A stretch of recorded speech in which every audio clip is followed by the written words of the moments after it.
sinasamba kita, dakilang Diyos at Panginoon.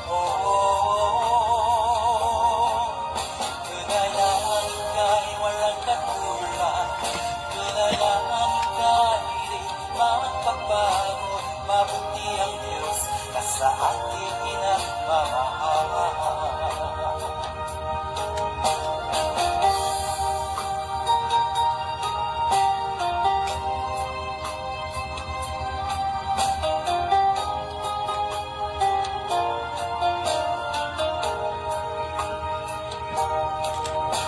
Ay buti-buti mo, Panginoon, sa lahat ng oras, sa bawat araw, kahit laging tapat kong magmahal. Ang iyong kaaway pagpawalang hanggan. Pinupuri, sinasamba kita, dakilang Diyos at Panginoon. Tunay na ika'y walang katulad, tunay na ika'y di magpapago, mabuti ang Diyos na sa ating pinagmamahal. Pinupuri, sinasamba kita, dakilang Diyos at Panginoon. Tunay na ika'y walang katulad, tunay na ika'y di magpapago, mabuti ang Diyos na sa ating pinagmamahal. Mabuti ang Diyos na sa ating pinagmamahal. Mabuti ang Diyos na sa ating nagmamahal.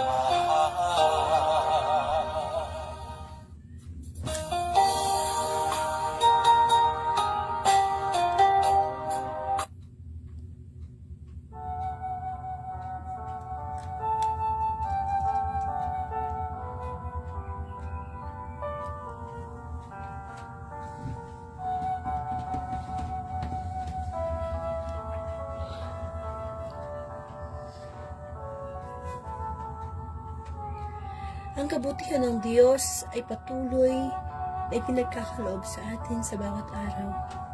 Muli sama-sama tayo magnilay ng Monday Gospel. Sa ngalan ng Ama at ng Anak ng Espiritu Santo. Amen. Purihin ka mang Diyos na makapangyarihan sa lahat. Muli marami pong salamat sa araw na ito, sa oras na ito. Pinakamahalagang oras, sandali na kung saan kami muli mong tatamnan ng aral mula sa iyong mabuting balita. Lumalapit kami, Panginoon, at humihingi ng kapatawaran sa aming mga pagkukulang. Linisin mo po ang aming puso, ang aming isip. Ano man ang mga hinarap naming pagsubok sa araw na ito. Panginoon, maraming salamat na pagtagumpayan namin at mga pagsubok na hindi pa napagtatagumpayan.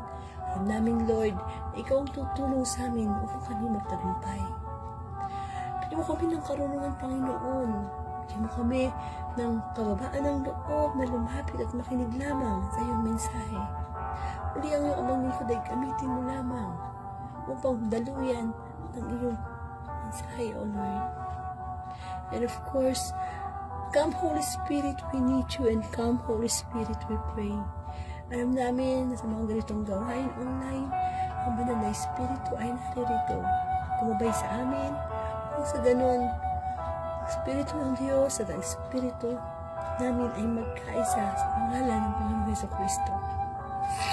Pagkaing spiritual, yan ang pinakamahalaga na dapat nakakamtaan namin sa bawat araw na ipinagkakaloob mo. Nawa, maunawaan namin ang karunungan tungkol sa magandang balita sa araw na ito. Nawa, magkaroon kami ng kagalingan online sa mga espiritong masasamang sumasalib sa amin upang kami magkasala sa iyo, O Lord. Panginoon, ang bawat puso ay batid mo ang nilalaman. Sa mga oras na ito, kababaan ng loob ang gustong makita. At kami makasalanang lalapit at makikinig sa mabuting balita. Ikaw ang maitaas, ikaw mabigyan ng karangalan, ng papuri, sapagkat ikaw ang Diyos na napakabuti. Lahat ang ito'y dalahin ko po sa iyo, Ama, sa pangalan ng Anak, muli sa kaysa Espiritu Santo.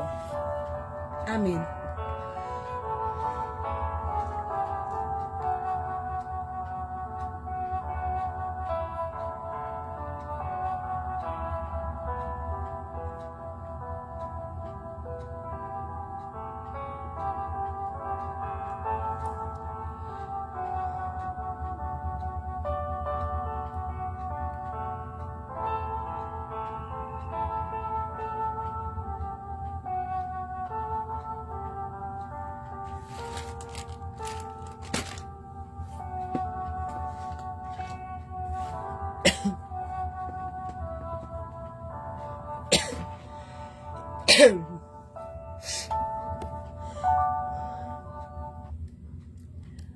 Purihin ang Panginoon, bigyan po natin ng parangal ang mabuting balita.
Mga kapatid kong minamahal kay Kristo, ang mabuting balita ayon kay San Marcos. Papuri sa iyo, Panginoon. Pinagaling ang Herasenong inaalihan ng masasamang espiritu. Dumating sila sa ibayo ng lawa, sa lupain ng mga Heraseno. Pagkababa ni Jesus sa bangka, siya ay sinalubong ng isang lalaking galing sa libingan. Ang lalaking ito'y inaalihan ng masamang espiritu at sa libingan naninirahan. Hindi siya maigapos ng matagal kahit tanikala ang gamitin. Malimit siyang ipangaw at gapusin ng tanikala. Ngunit pinaglagot-lagot niya ito at pinagbali-bali ang pangaw. Talagang walang makasupil sa kanya.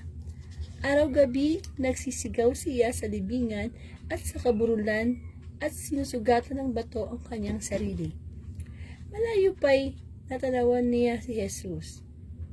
Siya'y patakbong lumapit at nagpatira pa sa harapan niya at sumigaw ng malakas, Jesus, anak ng kataas-taasang Diyos, anong pakialam mo sa akin?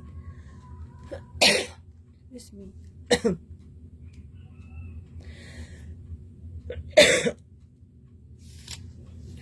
Huwag mo akong pahirapan alang-alang sa Diyos. Sinabi niya ito sapagkat inutos sa kanya ni Jesus, masamang espiritu, lumabas ka sa taong ito. Tinanong pangalan mo, Pulutong, sapagkat marami kami, tugon niya. At mahigpit nilang ipinakiusap kay Jesus na huwag silang palayasin sa lupaing iyon. Doon naman sa libis ng bundok ay may malaking kawan ng mga baboy na nanginginain. Nagmakaawa kay Jesus ang masamang espiritu na ang wika, papasukin mo na lang kami sa mga baboy, at sila'y pinahintulutan niya. Lumabas sa tao ang masamang espiritu at pumasok nga sa baboy. Ang kawan na may 2,000 ay sumibad ng takbo tungo sa pangpang ng lawa, nahulog sa tubig at nalunod. Natakbo ang tagapangalaga ng kawan at ipinamalita ito sa bayan at sa mga nayon. Kaya't pumaroon ang mga tao upang tingnan kung ano ang nangyari. Lapit nila kay Jesus ay nakita nila ang lalaking inalihan ng demonyo. Nakaupo ito, may damit at matino na ang isip, at sila'y natakot. Isinalaysay sa kanila ng mga nakakita ang nangyari sa inalihan ng demonyo at ang silapit ng mga baboy. Kaya't ipinanhik nila kay Jesus na umalis na sa kanilang lupain. Nang sumasakay na si Jesus sa bangka, nakiusap ang inalihan ng demonyo na isama siya. Ngunit hindi pumayag si Jesus. Sa halip ay sinabi niya, umuwi ka at sabihin sa iyong mga kasambahay ang lahat ng ginawa sa iyo ng Panginoon at kung paanong nahabag siya sa iyo.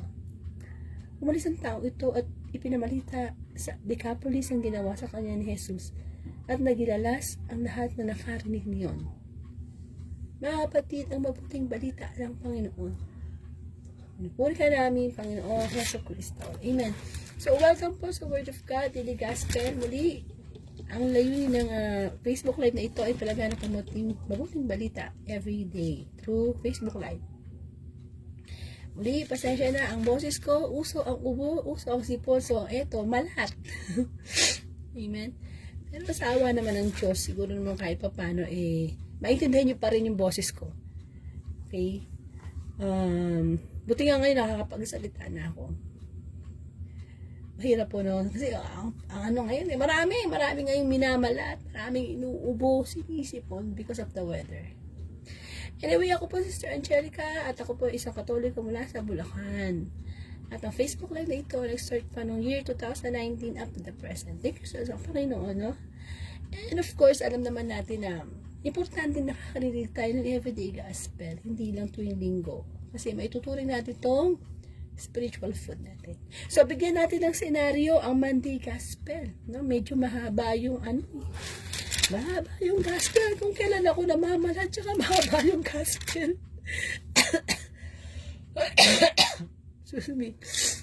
Okay. Alam nyo, kahapon pa, no, Sunday, gospel, tungkol na sa pagpapalayas ng demonyo, ang gospel, no? Kagahapon kung nagsimba kayo tungkol sa ang lalaki inaalihan ng masamang espiritu, kinasa out ni Jesus, then itinuloy itong Monday Gospel, ganun pa rin, nagka-cast out pa rin si Jesus Christ ng mga naaalihan ng demonyo. At isang ang Heraseno ang lumapit sa Panginoong Jesus, isang lalaki na kung saan siya ay napoposes, at nilapitan si Jesus, di ba? At talaga namang dinidescribe sa mabuting balita na napakalakas ng lalaking ito. Na kahit tanikala kaya niyang paglagut-lagutin. So, ganun kalakas no, kapag sinasapian pala ng demonyo, talagang malakas. Yan napapanood natin sa TV, sa YouTube, social media. Kita natin kung paano mambalibag ang demonyo, yung sinasapian ng demonyo. Kung paano manglisik yung mata, kung paano maiba yung boses, no? And of course, walang makapigil sa inaalihan ng demonyo. Siyempre, meron siya extra power. Hindi siya ordinaryong tao na malakas. Ang lakas niya galing sa demonyo. Kaya talagang kaya niyang bumalibag ng kahit ilang tao. At ang ginagawa ng lalaking ito na napoposes, sabi dito sa mabuting balita, araw at gabi nagsisigaw sa libingan. Alam naman natin na yung libingan, ano yun? Of course, nandun yung mga patay. Usually, tahimik. Amen. Doon siya nagsisigaw. At sa kaburulan. At hindi lang yun. Ang ginagawa nung napoposes na lalaki, sinusugatan niya yung kanyang sarili. Tayo ba? Kung tayo nasa matinong pag-iisip, susugatan ba natin ang ating sarili? Hindi. Yung lalaki na poposes, sinusugatan niya yung kanyang sarili. So, malayo pa, nakita na ni Jesus ang lalaking sinasapian. At patakbong lumapit yung napoposes. Sumigaw ng malakas, sabi, Jesus, anak ng kataas-asang Diyos, anong pakialam mo sa akin? Huwag mo akong pahirapan alang-alang sa Diyos. So nakita natin na kahit yung demonyo, kilala ang Panginoong Yesus. Hindi lang basta kilala na si Jesus ay anak ng Diyos. Ano pang ginawa ng demonyo? Nagpatira pa sa harapan ni Kristo. Buti pa ang demonyo, nagpapatira pa. Lumuluhod. Nire-recognize na si Jesus ay anak ng Diyos. Amen. At anong sabi ng Panginoong Yesus? Tinanong, ano ba ang pangalan mo? What is your name? Sabi niya to sa demonyo. Ano sabi ng demonyo? Ay, ang pangalan ko'y Pulutong. Ano ibig sabihin ng pulutong? Di ba? Marami. Sinabi mo pulutong, marami. So, ibig sabihin, yung lalaki na sasapian, hindi lang isang demonyo ang sumapi sa kanya. Marami. Marami talaga. At, anong ginawa ng Panginoong Jesus?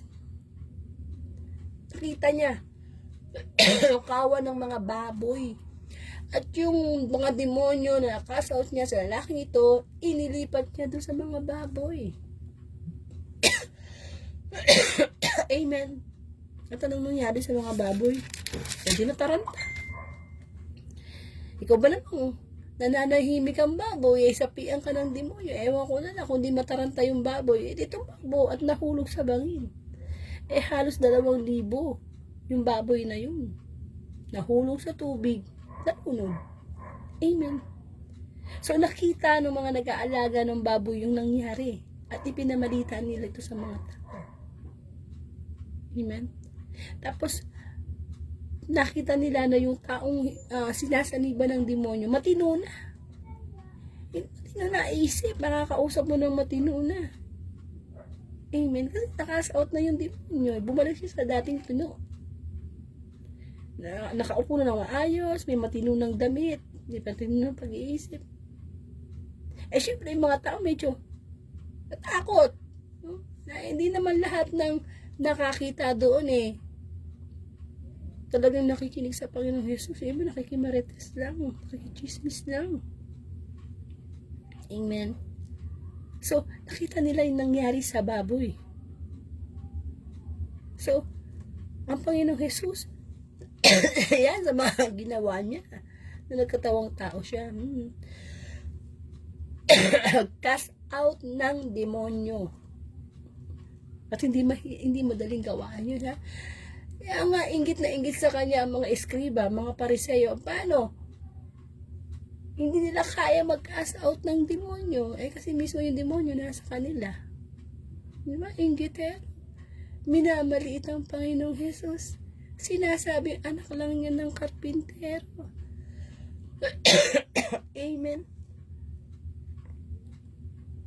Pero nung nakausap ng Panginoong Jesus yung nasapian, ano sabi? Utos ang Panginoong Jesus? Buwi ka na. Sabihin mo sa mga kasama mo sa bahay ang ginawa sa iyo ng Panginoon, kung paano nahabag sa iyo ang Diyos. Amen. At yun nga ang ginawa ng sinapian, di ba? Ipinamalita niya yung kagalingan na ibinigay sa kanya ng Panginoong Jesus. So, yun po yung senaryo ng pabuting balita. So, paano ngayon natin mailalagay yan sa spiritual message o lesson sa buhay natin? Nagpapagaling ang Panginoong Jesus. Ibig sabihin, tayong mga tao, physically, marami tayong karamdaman. Merong may cancer, merong may diabetes, merong may high blood, merong masakit ang ulo, merong putol ang paa, merong bulag. Physically.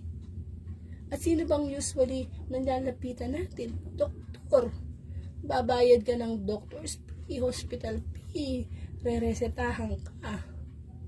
Hindi ba? Kasi habol natin kagalingan. Amen. Hindi naman pwede na, kamukha ko, may ubo ko, may sipon ako. Hindi ka naman pwede sabihin kayo, Lord, pagalingin mo ako sa ubo ko, sipon ko.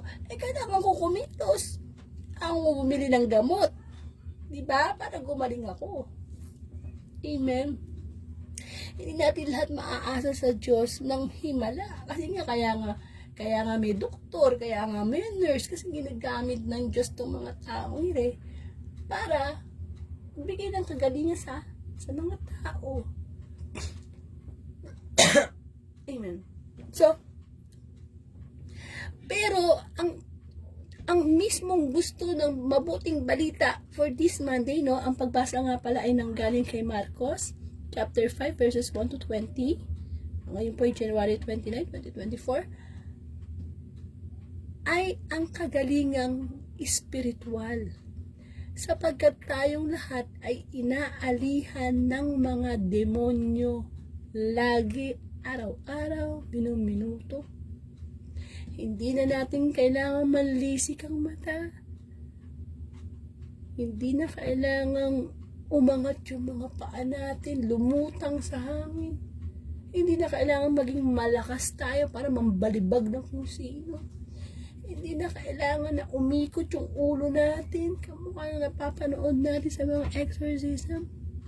Kasi kapag tayo gumagawa ng kasalanan, napoposes. Excuse me. Napoposes tayo. Amen. Kaya nga pag galit tayo, di ba? Iba yung boses. Iba yung tono ng boses natin. Pag galit tayo, nalilisik yung mata natin. Di pa rin pala tayong demonyong napoposes. Pag galit tayo, naging malakas tayo. Nandiyan, nananakit. Di ba? Pag napoposes tayo, pag galit tayo, nandiyan, lumulutang tayo sa galit. At hindi lang yun. Iba't ibang demonyo yung nasa sa atin kapag tayo ay nagkakasala. May demonyo ng inggit, may demonyo ng panlalait ng kapwa, may demonyo ng galit. Madami kung tutuusin eh. Kasi nga, we have to live by faith, not by sight. Kala lang natin, okay yung taong nakikita natin, ay, ang ganda ng suot ng damit niya, ay, may pinag-aralan siya, ay, maganda ang buhay niya. Pero hindi yun ang basihan ng Diyos. Kundi, spiritually, maganda ba yung relasyon niya sa kapwa niya? Meron ba siya relasyon sa Panginoon? Amen. Kasi, pag physical lang ang titingnan natin, madadaya tayo yun eh. Unlike nung spiritual na kagalingan, yun ang gusto ng Panginoon. And we can cast out demons sa sarili natin. In Jesus' name. Amen. Kasi, ang Panginoong Yesus, binigyan niya ng kapangyarihan ng kanyang mga alagad para makapagpalaya sa mga demonyo. So, kaya natin yun. Sa paanong paraan? Kagalit mo biyanan mo, kagalit mo yung isang tao, kapitbahay mo. Patulan mo ba? Hindi. Dapat, hindi. Kasi, napoposes siya. Galit na galit siya. Inggit na inggit siya. Napoposes siya. So, dapat, sabi nga, huwag mong gantihan ng masama ang masama, kundi gantihan mo ng mabuti ang masama. Isa yan sa way ng pagka-cast out ng demonyo sa ating kapwa, sa ating sarili. Hindi yung pag minura ka, mas malutong pa yung mura mo. Kasi tayong mga tao, natural sa atin yung pride eh. Ano mo yung pride? Yung pride, ganyan si Satanas eh. Full of pride. Si Kristo, full of humility. Dapat, para makast out natin yung mga demonyo sa ating sarili, yung mga kasalanan natin, we have to humble ourselves. Isa yan sa ginagawa ni Kristo. Hindi kasi pwedeng mag-cast out ng demonyo ang Panginoon kung siya mismo mayabang. Amen. Ano pa yung pwede nating maghamit to cast out the evil spirit? The Word of God itself. Ang salita ng Diyos mismo, makakapag-cast out yan ng demonyo sa atin. Kung halimbawa, mahina ka sa baboy, kain ka ng baboy, alam mo na nga masama sa katawan mo yan. But the Word of God saying, di lang sa tinapay na bubuhay ang tao, kundi sa bawat salitang namumutawi mula sa bibig ng Diyos. Yun na yung mismo, yun na yung kagalingan, yun na yung pagkakas out. Kaya nga diba, bago tayo mamunyon, lumuluhod tayo sa simbahan. At anong sinasabi natin? Panginoon, hindi ako karapat-dapat na magpatuloy sa iyo. Ngunit sa isang salita mo lamang ay gagaling na ako. Hindi ba? We are hearing the Eucharist part of the Mass. Why? Because we believe na gagaling tayo sa salita ng Panginoon. Kaya nga diba, yung babaeng dinudugo for how many years, anong sabi niya? Mahipo ko lang yung dulo ng damit ni Kristo, gagaling na ako. Nahihil tayo to our faith. Amen. Kaya wala tayong magmamalaki sa Diyos. Kasi ang gusto ng Panginoon, mapuspos tayo ng banal na espiritu. Kaso, napupuspos tayo ng evil spirit na hindi lang isa. 2, 3, di ba? Tinanong nga ng Panginoong Yesus, anong pangalan mo? Anong sabi nung demonyo? Pulutong. Sabi, marami. Kaya bawat kasalanan na ginagawa natin, pulutong yun. Hindi lang isang demonyo ang naghahari sa atin. Hindi lang isang demonyo ang umaalipin sa atin. Madami. Kailan pa tayo magbabawas ng demonyo sa buhay natin? Amen. Huwag mong tawagin demonyo yung bayaw mo. Tawagin demonyo yung biyenan mo. Nakita mo ang isang tao, nakita mo ang mukha ni Kristo. Pag meron kang pulubing makita mo ang mukha ni Kristo. Amen. Kaya lang tayo kasi, sabi nga, ang dila, ang mapanganib na parte ng katawan natin, sapagkat yung dila natin, matalas yan. Inaalihan ng demonyo yan. Sabi nga, kung anong nasa puso, yun ang lumalabas ang uso. Tingnan mo sa mabuting balita, saan nilagay o inilipat yung demonyo. From tao, from lalaki, nilipat yung demonyo, lumipat yung demonyo doon sa baboy. Amen.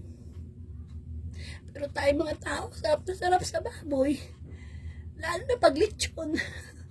Hindi ba? Pero may ibang sekta, hindi sila kumakain ng baboy. Dahil alam naman natin kung paano kumain ng baboy. Kumakain ng kaning baboy. Pero, wala naman sa kinakain yun. Sabi nga ng Panginoon, hindi naman yung pumapasok sa bibig ang nakakasama sa tao kundi yung lumalabas sa bibig. Kasi yung lumalabas sa bibig galing sa puso. Amen. At doon sa last part ng gospel, anong sabi doon? Inutusan ng Panginoon yung lalaki na inalihan ng demonyo. Ipamalita mo sa iyong kasambahay ang nangyari sa iyo. Ano ibig sabihin? Pag tayo ay nagkaroon ng kagalingan, una natin dapat babalitaan, pamilya natin. Bago yung ibang tao. Baka namang serve tayo ng serve kay Lord, yung pamilya natin, hindi natin nababahaginan kay Kristo. Hindi ba? Kailangan yung asawa mo, yung mga anak mo, biyen mo. Ano naman tayo, Filipino, extended family. Sino muna yung patunayan natin? Ipagmalaki natin na may nagawa si Kristo sa buhay natin. Makinig ang may pandinig. Hindi lahat ng nagsasabing Lord, Lord ay papasok sa langit, kundi yun lang sumusunod sa kalooban ng Diyos. Hindi ibig sabihin na pari ka, madre ka, lektor ka, mother butler ka, o ano man ang paglilingkod na ginagawa sa simbahan, 100% na papasok tayo sa langit.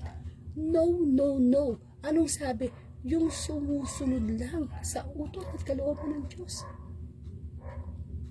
Amen. Kasi hindi natin pwedeng gamitin yung posisyon mo sa simbahan kasi pakita sa tao na ito banal ako, naglilingkod ako sa Diyos, malinis ako. Wow! Hindi dyan tumitingin ang Panginoon.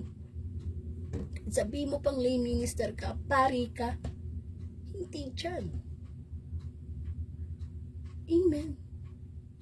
Yung puso natin, full of humility ba? Amen. Kaya kung ang mga lingkod ng Diyos, nangangalip ang pumasok sa langit, di mas lalo na kapag hindi ka naglilingkod sa Diyos, hindi ka sumasamba sa Diyos, wala kang relasyon sa Diyos, kasi na lang pupulutin. Gusto talaga lagi ng demonyo tayo sapian. Lalo na sa panahon na alam niyang mahina tayo sa bagay na yan, sa taong na yan, sa pangyayari na yan. Pero alam natin na mas mataas ang antas natin kaysa sa baboy. Kaysa sa hayop, mas may isip tayo kaysa sa baboy. Gusto ba natin na magpalit tayo ng pwesto ng baboy? Kasi di ba doon inilipat yung sinasapian ng demonyo? Bakit ganun, no? Minsan tayo, tao, may isip. Pwede tayong mag-isip, magdesisyon. Pero minsan masahol pa tayo sa baboy. Binababoy natin yung sarili natin. Binababoy natin yung buhay natin. Na alam na natin kasalanan, mali. Pero ginagawa pa rin natin. Buti pa yung hayop. Alam nila yung nature nila. Kung kalabaw ka, alam niya, pwede siyang maglublob sa putik. Kung baboy, ganun. Yung aso, alam niya yung nature niya. Pero tayo, tao, alam natin nature natin makasalanan. Pero minsan ginagawa natin yung inuugali ng hayop. Minsan may mga taong mas mahal pa nga yung hayop kaysa sa tao. Amen.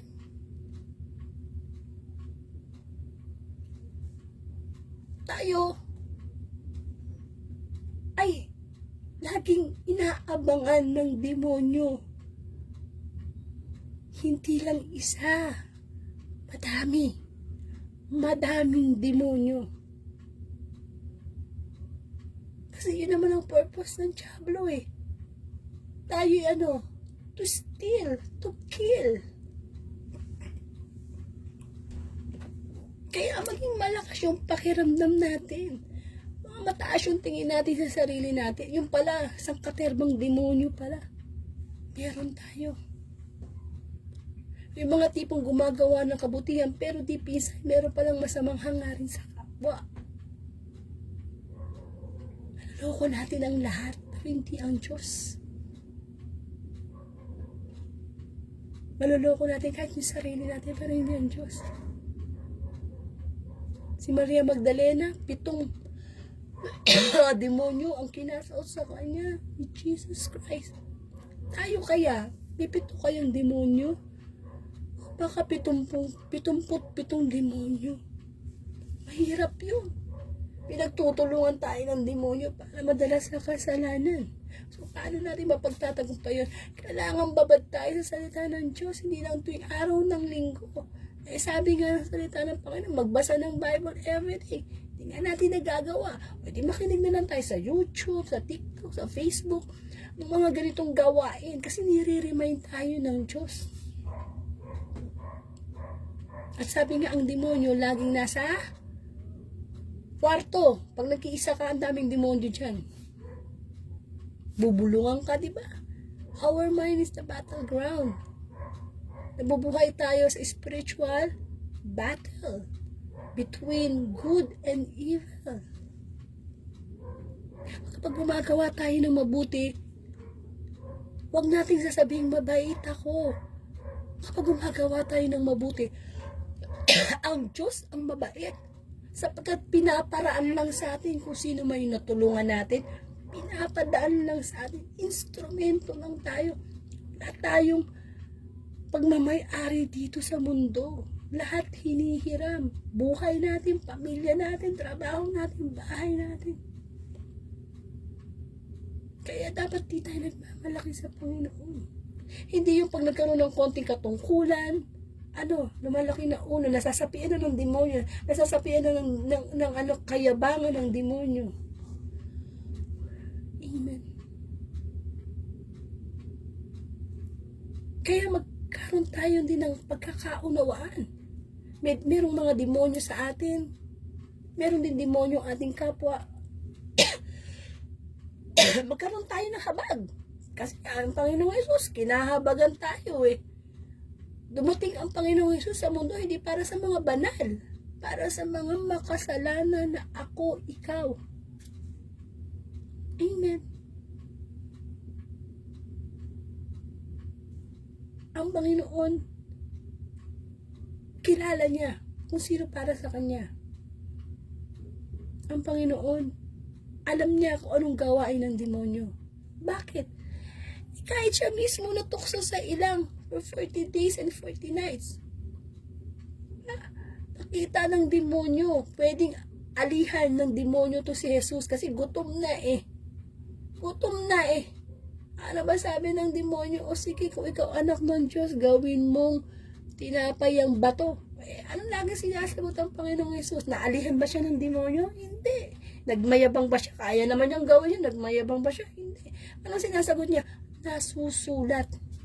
Kaya importante na sa bawat tukso o demonyo na pumapasok sa atin, alam natin yung nasusulat. Magbago na tayo. Huwag na tayo umayon sa takbo ng panahon ng mundong ito kasi ililigaw tayo. Ang social media, ginagamit na ng mga demonyo. Hindi lang isa, ang dami.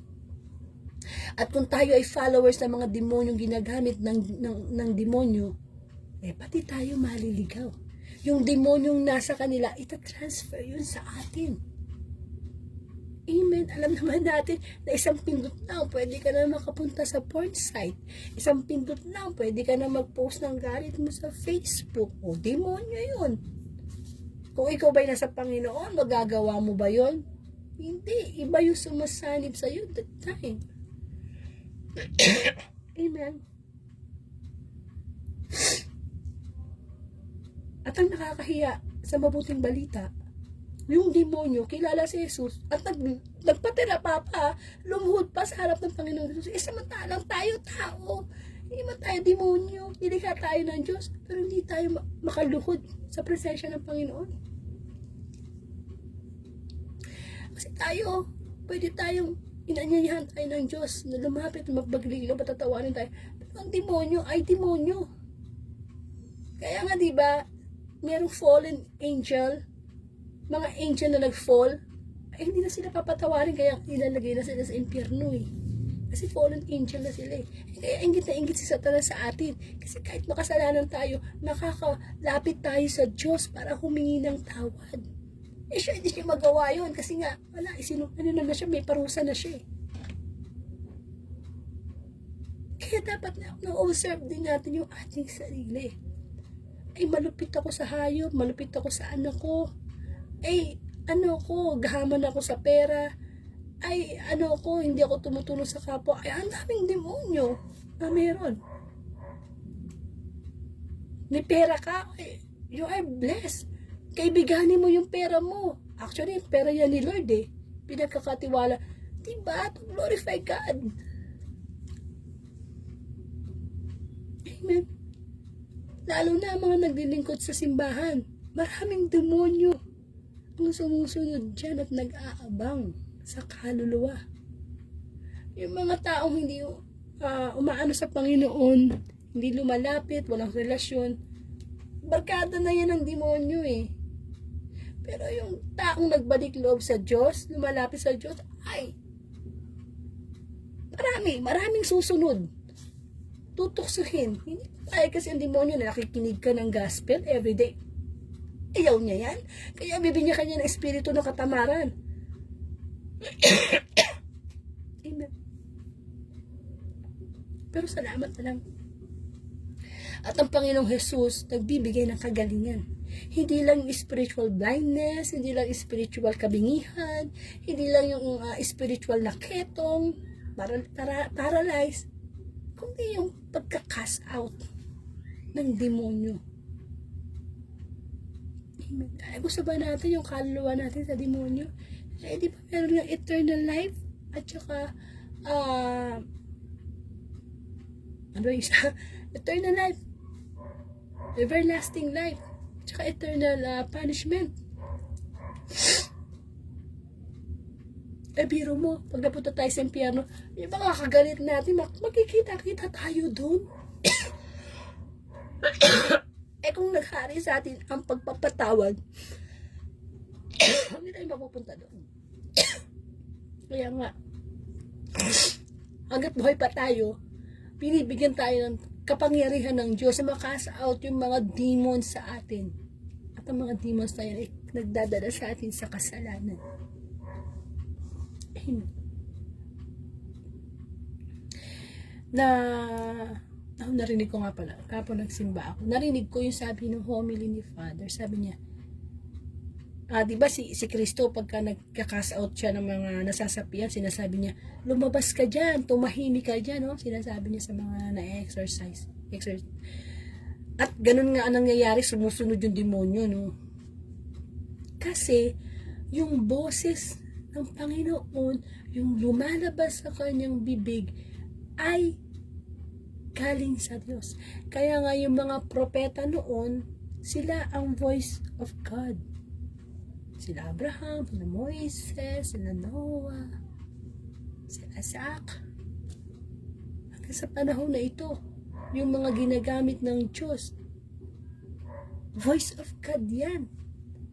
Kasi hindi naman talaga bababa si Kristo para siya mag-Facebook live. So we should hear always and every day the voice of God. Kasi pag hindi, boses ng mundo ang mapapakinggan natin. Ano ba ang boses ng mundo? Ilayo tayo sa Diyos. Maging busy tayo sa mga magbabad sa YouTube, sa cellphone. Iyon ang boses ng demonyo. Nung bubulungan tayo, no, sige, sigarilyo pa, sige, isa pa, dalawa pa. Diba? Kasi pag sinara natin kasi ang boses ng Diyos sa pamamagitan ng kanyang daily gospel, magbubukas ang boses ng demonyo. O sige, magpakamatay ka na. O sige, magnakaw ka. Hindi ba? Kaya pinagdinilay tayo ng Panginoon sa mabuting balita. Ano na ba? Yung mga demonyo na sumasanib sa atin. Kailangan natin ilapit sa Panginoon para tayo magkaroon ng kagalingan. Amen. Karoon po tayo ng closing prayer. Panginoon, tunay nga, napakaraming namin demonyo na sumasanib sa amin sa panahon na kami nagagalit, naiinggit, matakaw sa mga pagkain masama sa aming katawan, nahuhusga, demonyo ng pagtatanim ng sama ng loob sa kapwa, inaalihan kami ng inggit, inaalihan kami ng demonyo ng kapangyarihan. Lord, ikaw nakakabatid ng puso namin. Batid mo ang mga sumasabi sa aming demonyo ng kasalanan. At sa mga oras na ito, Panginoon, ibot mo ang iyong mga kamay at mawala. Ngalan mo ang mga demonyo nagkakasala kami. Lumabas at tumahimik ang demonyo ito upang sa ganun, ang banal na espiritu ang mapuspos sa aming Panginoon. Ibot mo yung mga kamay at kami yung pagalingin sa aming mga kahinaan na nagdudulot sa amin upang ang mga demonyong ito ay manatili sa aming buhay. Ngunit Panginoon, ang banal na espiritu ang ibig naming manahan sa aming puso. Bigyan mo kami ng kababaan ng kalooban. Bigyan mo kami ng puso masunurin. Bigyan mo kami ng habag sa aming kapwa.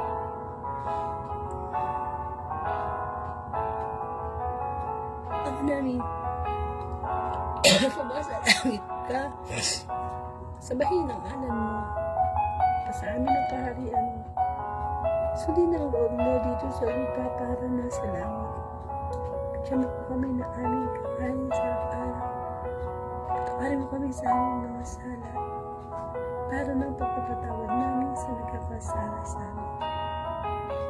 Huwag ko yung pahintuso-tuso. Diyan mo kami sa lahat ng masama. Amen.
Amen. Maraming pong salamat muli kung hindi nyo po naabutan ang Monday Gospel. Pwede po kayong bumalik sa Facebook account ko or sa YouTube channel. Pa-subscribe na lang po para mabalik-balikan natin, makapag-relay tayo ng mabuting balita.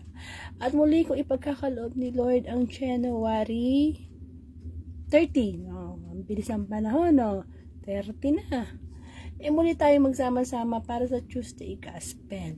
At minsan po, kapag available yung mga in-invite kong ibang pastor or preacher from ibang Catholic Charismatic, nag-guest po ako ng mga iba't ibang preachers sa iba't ibang lugar sa Pilipinas. Ayan po. And of course, huwag nyo natin kalimutang i-share ang gospel. Ito pong Monday Gospel for the glory of the Lord. Isa na rin to yung masasabi natin, nakalaya na tayo sa pagkaalipin. Kasi alam nyo, si Kristo nabuhay para sa gospel, no? Pagpapalaganap nito. So, kung tayo ay talagang kumakawala na sa mga nag-aano sa ating demonyo, dapat natututo tayo mag-share ng gospel through social media, through Facebook Live. Amen. And of course, ang Panginoon, mas makapangyarihan niya. Actually, yung demonyo, talo na po yan. Take note, talo na si Satan. Kung tayo ay natutokso ni Satanas, tayo na may gusto nun. Ginagamit natin yung free will natin, no? So, walang sisihan, no? Parang si Adan, sinisisi niya si Eva kasi tinukso siya. Hindi, may decision tayo We have our own decision, free will. So, kailangan, lagi natin ibigay yan for the glory of the Lord. Na God's will, hindi human will, okay? So, pakinggan po natin itong last song.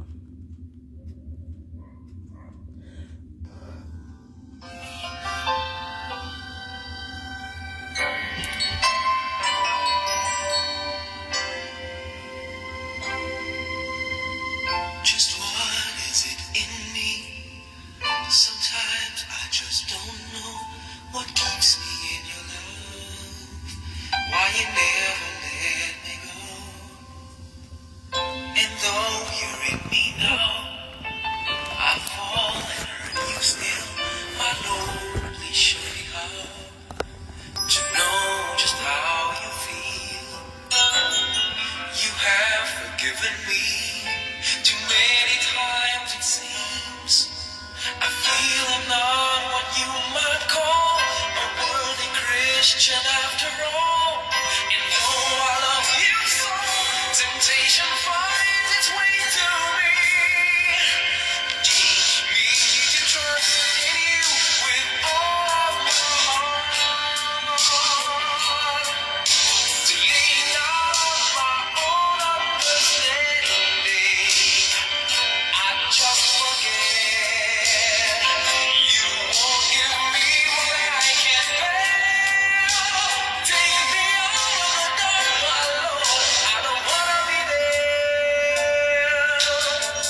maraming pong salamat and to God be the